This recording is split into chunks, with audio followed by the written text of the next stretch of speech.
Tangira. Ndabashuje inshuti za Yesu kandi inshuti z'Imana. Ni umukozi w'Imana, umushumba Gatera Pierre. Nongeye kunezezwa no kongera kuganira namwe. Mbere yuko tugirana ikindi kiganiro icyo ari cyo cyose, uyu munsi ndashaka kubibwira mbese Gatera ninde, yahamagawe nande, yahamagawe gute. Imana niyo yampamagaye. Hanyuma rero Imana ihamagara abantu bose mu buryo budasanzwe. Njye Imana impamagara nari umuntu w'umusore mutoya, nari ntangiye kugira ikibazo cyo kutabona, dore ko ubu ngubu ntabona na gato. Hanyuma numva nteguye gahunda yo kubaho mu buzima busanzwe, ntegura gahunda yo gukora akabari gatoya mu giturage cy'iwacu Rugazi. Hanyuma igihe nari ndimo gucuruza kanyanga, ncuruza inzoga z'ibitoki, mbaga ihene, nubwo atari njye wabikoraga 100% ariko nifite abakozi. Nibwo nijoro Imana yansanze, ngiye kubona mbona harakeye, y'amaso atarebaga mbona ararebye, mbona ikirere cyose kirakeye, hameze nk'aho harimo kuva izuba cyangwa hakamatara. Uwo twari turyamanye muri ako kabari mubaza ko ibyo ndimo kurabire, bambwira ko atabibona. Kuva icyo gihe rero numva ijwi rimbwira ngo urahamagawe, ugomba gutangira umurimo wanjye. Nahise numvira iryo jwi, ntangira umurimo w'Imana. Buracya mu gitondo ibyo bikorwa byose ndabihagarika byo gucuruza inzoga.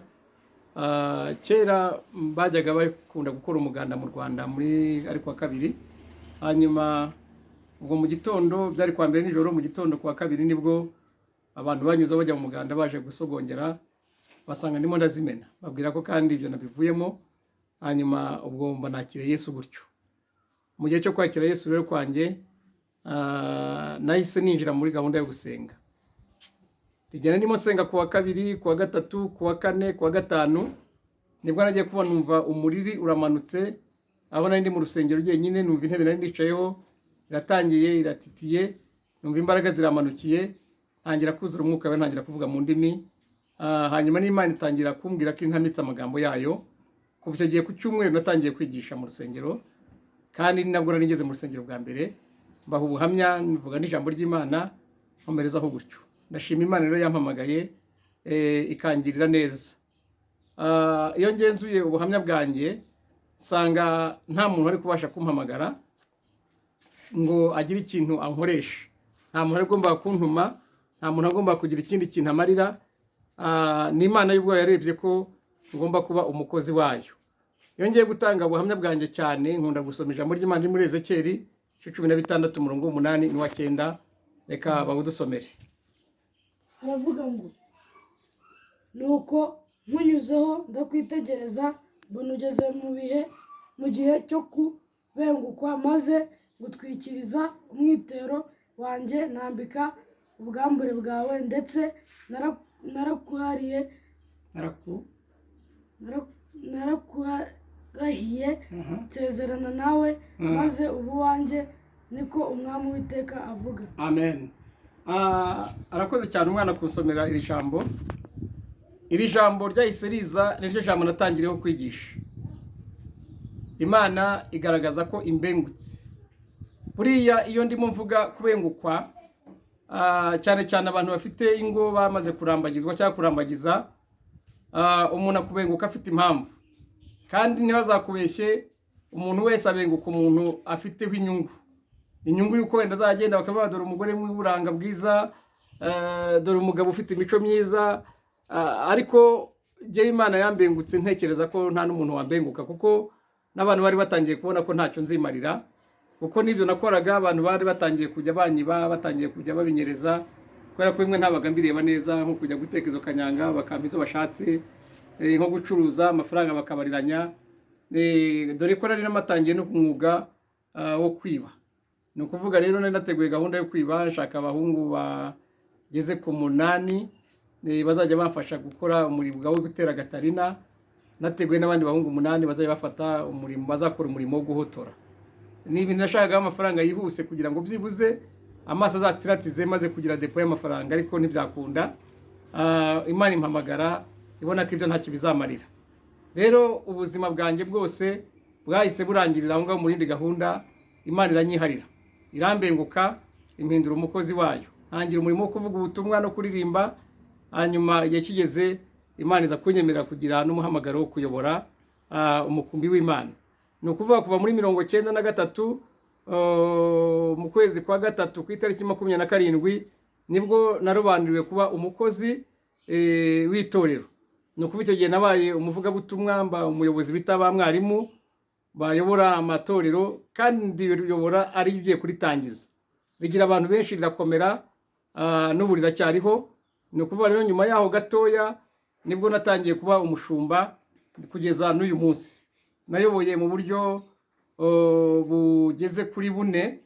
Ubwa mbere nabaye umwarimu, bwa kabiri mba umupastori mutoya umenyerezwa, bwa gatatu mba umupasiteri, hanyuma nyuma nza kuba umushumba uyobora amatorero cyangwa se intara 2. Hanyuma uyu munsi ndimo ndakora umurimo w'Imana, numva nta kibazo mfite. N'ubundi umuyobozi, ndi umushumba, ndi umunyamasengesho. Hanyuma mu mpano Imana yampaye nyuma zuko nangira kwakira agakiza, yampaye impano yitwa ubutware. Amagambo nkunda kuvuga yose aba ari mu butware. Hanyuma ubwo butware mbukoresha mu gihe nabonye ibindi binyabutware byabangamiye ubuzima bw'umuntu, bwabangamiye amateka ye, cyangwa se umuntu muri yarabyirukiye muri gakondo y'ubutware bw'abadayimoni. Icyo gihe rero ubwo butware twarabuhawe kuko byanditse mu ijambo ry'Imana ko Yesu yavuze ngo mbahaye ubutware, muzirukana abadayimoni, muzakanagira inzoka na sikorupiyo, muzasengera abarwayi, kandi muzanguca nta kizabatwara, muzavuga mu ndimi nshya, muzahanura. Iyo byose byagiye biza bifata ku buzima bwanjye, ndabikoresha kuva icyo gihe kugeza uyu munsi. Niyo mpamvu rero nshima Imana ko ubutware Imana yampaye ari ubutware bukomeye kandi buhambaye. Uyu munsi ndimo ndateganya kuvuga amagambo akomeye yo kwigisha abantu. Muri iki kiganiro cyangwa se muri uyu murongo nzavuga amakuru yo kubohoka. Nzavuga amakuru yo kubohoka. Cyo bita umurage ni ikintu gikomeye ku bantu. Abantu benshi bafite imirage itandukanye, abantu benshi bafite ibintu bitandukanye bibabangamiye. Kuvaho Imana imbengukiye, naravuze ngo Mwami Yesu nzagukorera. Imana iravuze ngo wayo wanjye. Buri iyo umuntu abaye w'Imana biba birangiye, afata ubuzima bwose akabuharira Imana. Mu by'ukuri nubwo perezida yaba atarakubyaye akavuga ngo uyu munsi ubaye umwana wanjye uze mu bandi, byaba ari ikintu gikomeye. Byabaye kuri Mose bamujugunye, hanyuma umwana w'umwami aragenda, igihe yararimo koga yumva uruhinja rurarira, aravuga ati muzanire urwo ruhinja, ararujyana rushyira ibwami. Ni ukuvuga ngo Mose yabaye ibwami imyaka myinshi, bigaragara ngo yakorerwa nk'ibyo abana b'abami bakorerwa. Ni ukuvuga rero n'Imana ivuze ngo ubaye uwanjye, ufite amahirwe y'Imana yabwiye ngo ubaye uwayo. Niba ubaye uw'Imana byararangiye. Ibyo abantu bavuga, ibyo abantu bakora, ntabwo kuba umuntu w'umwami cyangwa kuba umwana w'Imana ntabwo byava ngo ntugeragezwe, ariko kugeragezwa ntaho bihuriye no gutsinda. Rero muzumva ikiganiro cyagutse cyane, abazagerageza kucyumva muzafashwa, muzabohoka. Ariko uyu munsi ni agace gato cyane k'ubuhamya bwanjye. Nzimbika noneho mbaye ubuhamya mu gihe kiri imbere, ariko reka ninjire gato mu minota mike cyane mu isomo gato nzababwira, mwumve icyo umugambi w'Imana ufite, kandi muzarikurana cyane, zafata iminsi myinshi, ariko nzi neza ko rizagera kuri gahunda itangaje mu buzima bwawe. Reka dusome ijambo ry'Imana riri mu gitabo cy'Imigani ibice 13:22 wonyine. Niwo mutwe w'ijambo nzababwira kuri iyi insanganyamatsiko y'ibiganiro byacu. Haravuga ngo umuntu mwiza asiga umwandu uzagera ku buzukuru be, kandi ubutunzi bw'abanyabyaha bubikiwe abakiranutsi. Aya magambo aravanga umuntu mwiza asiga umwandu. Umwandu ni umurage. Uwo murage uragenda ukagera ku buzukuru be. Ni ukuvuga umurage ni ikintu gikomeye.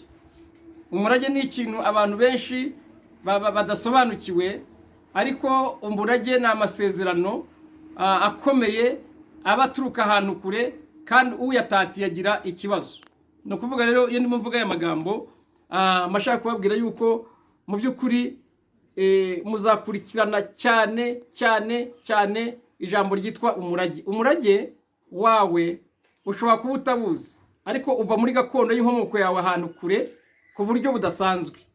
iyo rero uwo nguwo niwo ugenda uguteza ibyo bintu byose urimo uhanganye nabyo.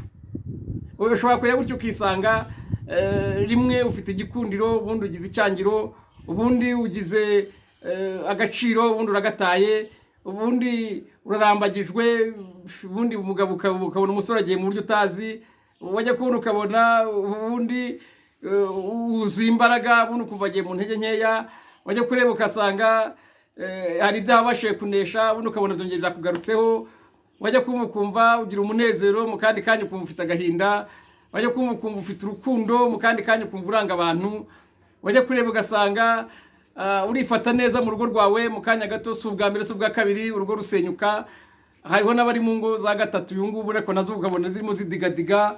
Hari abandi bose ingo zanze kubaho. Ibi byose bituruka kuri gahunda y'umurage wa gakondo. Ni ukuvuga rero umuntu mwiza asiga umurage, n'umuntu mubi asiga umurage, nawe uwo murage ukazagenda ukagera ku buzukuru be. Ni ukuvuga ngo uyu munsi uyu murage nzawuvugaho igihe kinini, kandi uwo murage niwo ugenda ukorana n'ibi bisekuru by'abantu.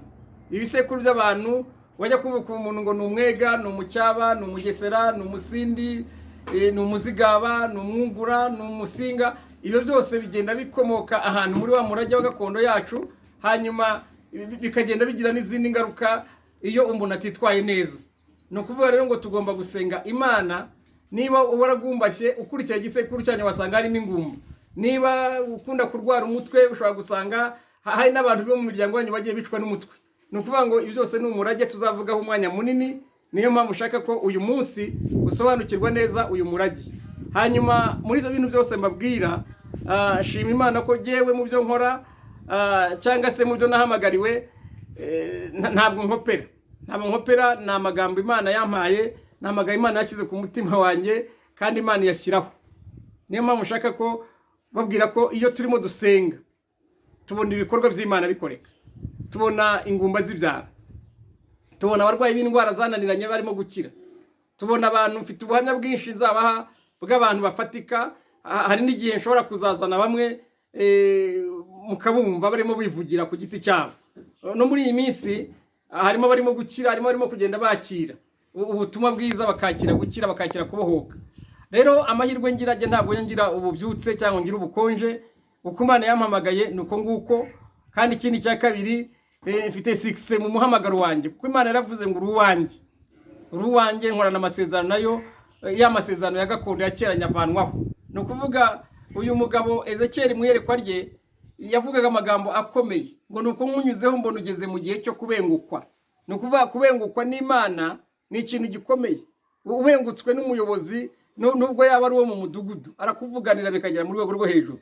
Nawe mubaha amabati bayaguhura mu tutayafite, nawe mubo bagaburira bakugaburira uramutse udafite ibyo kurya. Ni ukuvuga umuyobozi w'umudugudu yagutanze report nziza biba birangiye. Ni ukuvuga rero Imana nayo ikubengutse, ibyo abantu bindi ntacyo bivuze. Jya abantu bavuga neza, bavuga nabi, bankunda batankunda, usibye ko Imana yampaye abantu. Ni nayo mpamvu Satani arwana. Iyo Imana yaguhaye abantu bagukunda, ikaguha abantu bakumva, ikaguha abantu bagira ubuhamya, ikaguha abantu bizera ibyo uvuga by'amagambo y'Imana, ni ukuvuga ngo Imana iba yakubatse. Nzaba ubone bw'ukuntu Imana yagiye inyubaka, naho yamvanye, naho ingejeje, ndetse naho iteganya kungeza, kuko ndacyariho. Mu bantu babikenya ntabwo ndimo, kubera ko Imana yambwiye ko ndi umukozi wayo ntazakenyuka. Ni ukuvuga rero ndacyariho, nta accident ntera ubwoba, niyo zaza imodoka zinkubita hasi buri munsi, ibintu bimbaho buri munsi, ariko ntabwo nyangira ubwoba bwo gukenyuka. Nubwo babundi asa ntabwo byakunda. Imana rero ihabwa icyubahiro. Uyu munsi ndagira ngo mbabwire bene data, uyu murage ni umurage ukomeye. Tuzavuga cyane kuri Aburahamu, tuzavuga igisekuru cyose cy'urubyaro rwa Aburahamu, aho bakomotse, uko bagiye bahangana n'umurage mubi uturuka mu gisekuru cy'ibigirwamana bya se Aburahamu, uko bagiye bagira ikintu cyitwa karande zikabakurikirana. Ibyo Aburahamu yahuye nabyo, yamara guhura nabyo Isaka nawe agahura nabyo, bimwe Isaka atahuye nabyo Yakobo yahuye nabyo, Yakobo atahuye nabyo Yosefu yahuye nabyo. Ni ukuvuga byose tuzabiganiraho, hanyuma niturangira dufata umwanya mwiza wo gusenga no gukokora izo mbaraga. Imana rero ibahumurisha cyane. Uyu munsi rero mbabwire ngo tugiye gushyiraho gahunda ndende yo kuganira namwe ikintu cyitwa kubohoka no kuva mu isezerano ribi twinjira mu isezerano ryiza. Imana irashaka kukuraga ubuzima bw'umwuka, shaka gukuraga ubuzima bw'umunezero, shaka gukuraga ubuzima bw'amahoro, shaka gukuraga ubuzima uzabamo iteka n'iteka. Kuko igihe cy'ubuzima bw'umurage wabayemo, ndakubwiza ukuri, imyaka umaze yose niyo kubonabona, winjira mu Mana umeze nk'umuntu udafatwa n'amavuta. Umuntu udafatwa n'amavuta aba afite ikibazo cy'uruhu. Ni ukuvuga rero abantu, hari umuntu udafatwa n'amasengesho. Amasengesho wasengewe nayo wasenze dawe yagiye amera nk'uko wasuka amazi ku mbata bikatemba bikagenda. Imana yakubwiye kenshi cyane abahanuzi cyane nawe ubwawe urabyizera yuko uzabyara biranga. Ufata ibintu mu ntoki bikagucika. Kubera iki? Nzagenda mbabwira amoko y'izo mbaraga zigenda zigukoresha, zikurwanya, zikwinjiramo. Nk'ubwoko bwa mbere bwitwa binego, nzavuga imandwa ya binego, uko ikisobanura n'ikikora n'iki igenderamo. Hanyuma nkubwire imandwa ya nyabirungu byabugaragara, nayo intego yayo ni imandwa mbi cyane. Nkubwire imandwa ya kagoro ni imandwa mbi cyane. Nkubwire imandwa ya nkonjo, nyabakonjo ni imandwa mbi cyane. Nkubwire imandwa ya rurinda, nkubwire imandwa z'amoko atandukanye. Nkuko nagiye mbona imbaraga z'Imana zica intege izo mandwa igihe ndimo natura ku muntu ufite ibimenyetso byazo. Ni ukuvuga ngo iyo tuganiriye cyangwa dusenga cyangwa unyumva ukampamagara, turaganira nkamenya imandwa igukontorora. Ya mandwa igukontorora rero ndatangira nkarwana nayo. Reka nkubwize ukuri, iyo mandwa wururanye nayo indege, iyo mandwa mugendana mu bwato, iyo mandwa mugendana mu modoka, iyo mandwa mwicana mu biro, iyo mandwa musangira umuceri, musangira inyama, murararana, uryamana n'umugabo warangiza nayo ikakuryana nayo mukaryamana, uryamana n'umugore we warangiza nayo mukaryamana. Ni ukuvuga muri make iyo mandwa urambara nayo ikambara, uragenda nayo ikagenda, uraganira nayo ikaganira. Ibintu byose babikontorora mu buzima bwawe, ni nayo ikugejeje mu kaga ufite none ahangaha. Ariko Yesu umwami w'imbaraga akimara kuntoranya, akimara kumpamagara, yanyigishije cyane gusobanukirwa amabanga y'izo mbaraga, hanyuma ntangira guhangana nazo. Murakoze cyane rero. Uyu munsi numva gashaka kugira ngo dutangire mbibwire gatoya, hanyuma ubundi turiteguye guhangana n'izo mbaraga, kandi ndazi neza ko mu gihe gito abantu bazatangira kugenda bagira ubuhamya. Rero abashaka kugira ngo tuvugane mukimara kumva, ndababwira ngo nimero yanjye ya WhatsApp ni 0788 43 62 80, 0788 43 62 80. Hanyuma nimero isanzwe ni yongendana ntoya itari muri WhatsApp ni 0781 46 45 335. Imana ibahumisha cyane. Reka dusenge Imana, kandi ifite ibyiringiro by'uko mwebwe bari bwumve ubutumwa bwiza muri buze gutangira kwakira, kandi nditeguye kubakira rwose kugira ngo tuganire. Ikiganiro cyanjye nawe kizatuma usobanukirwa neza imbaraga zikurwanya, kandi turahamagara imbaraga z'Imana zirahari. Yesu ko ejo ari n'umunsi niko ari nakazahura iteka ryose. Ariteguye kunganira amagambo mvuga no gushyigikira umuhamagaro wanjye, kuko ari wampamagaye anyemera n'ibyo nkora. Ni ukuvuga ngo buri gihe cyose amagambo mvuga n'amagambo nkora nkunda kubwirizwa n'Umwuka Wera, kandi Umwuka Wera ni umufasha ukomeye uhambaye uba hafi yanjye igihe ndimo nsengera abantu. Rero witegure kwakira, kandi witegure kumva ugomba kuva muri ubwo buzima. Imana iguhe umugisha. Urakoze cyane Mwami Yesu, ndagushimiye. Mpimbaje izina ryawe rikomeye. Ndabizi neza kubana nanjye mu gihe cyose. Reka ubwiza n'icyubahiro cyawe bikomeze kubana natwe, kandi ukuboko kwawe kw'iburyo gukora ibikomeye kugira ngo imbaraga zo gutabarwa. Habwa icyubahiro Yesu, kandi uyu mwanya mwiza muri iyi minsi yose, muri bino bihe, imbaraga zo murage, imbaraga zo kubohoka, imbaraga z'amasezerano n'umurage mwiza bigiye guhindura imirage abantu bamaze iminsi batsikamiwe n'imbaraga z'abadayimoni. Kuko hari imbaraga z'ubwiza bwawe, nditeguye kwatura imbaraga kugira ngo abantu bahindure ubwami ubwa Satani bube mu miryango yabo, ubwawe butangire gusakana no gufata umwanya. Urakoze kubikoze, tubisabye Imana Data mu izina rya Yesu, amen.